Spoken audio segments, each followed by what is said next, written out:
Let's have a look now at visible viewport layers. Now I'm working in the model tab right now, full size with all my layers switched on. If I go to my layer pull down right here, you'll see that all my layers are switched on and none of them are frozen. They've all got the sun symbol, so they're all thawed out, and the light bulb is on its yellow, so they're all on. Now I need to work and do some detailing here on the door mullion. And what I want in the door 1 to 10 layout tab is I don't want this hatching to appear. Let's go back to the model and do our detail dimensions first. So we need to make sure that we're on our dimensions layer here. Now, if I actually freeze the hatch layer in the model space here, by clicking on the sun symbol that corresponds to hatch, notice the hatch layer has disappeared. However, it's also gone in the 1 to 30 GA. It's also gone in the door 1 to 10 there. In the 1 to 10 door detail, I want the hatch to look the way it does now, i.e. not there.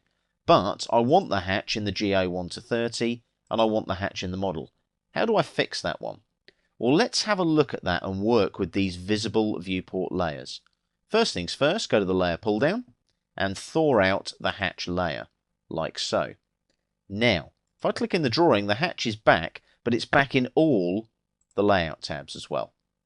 If I go to the door 1 to 10 layout tab here and double click in the viewport like so, and then click on the layer pull down, I've got a new icon there. Can you see that? There's hatch. If I click on this, freeze or thaw in current viewport like that, notice if I click away now, the hatching has disappeared in that viewport. Double click away from the viewport to deactivate. Go to the GA, the hatching is still there. Go to the model, the hatching is still there. These visible viewport layers are very useful. I've switched off the hatch layer, but only in the one viewport. I've still got it in my GA, still got it in my model. Excellent. Let's zoom in now on my door mullion and just drag and pan there a little bit so I've got that 1000 dimension as a reference. What I'm going to do now, annotation scale here, I want it 1 to 10 because I only want it to appear at the 1 to 10 viewport, not the 1 to 30 GA. Notice these multiple scale annotative dimensions have gone to the 1 to 10 as well because I've made the annotation scale 1 to 10. Let's go now to the Annotate tab here on the ribbon, Dimension panel, and click on Dimension. I want linear, and I want one linear dimension from here to here. So 2 clicks for the origin point, drag the dimension line location and click. There's my 150 mullion dimension.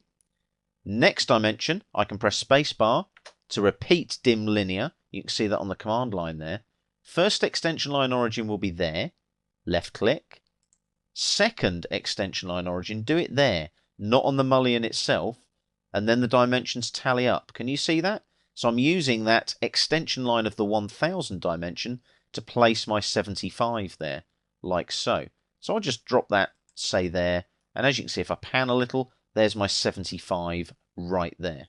So I've got a 75 and a 150.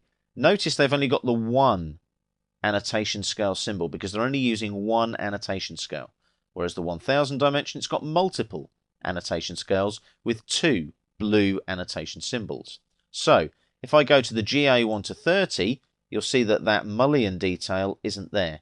But if I go to the door 1 to 10, I've used the visible viewport layers to switch the hatch off, but you can see my detail dimensions very clearly around the mullion there on the door. So use those visible viewport layers to make your life easier and quicker.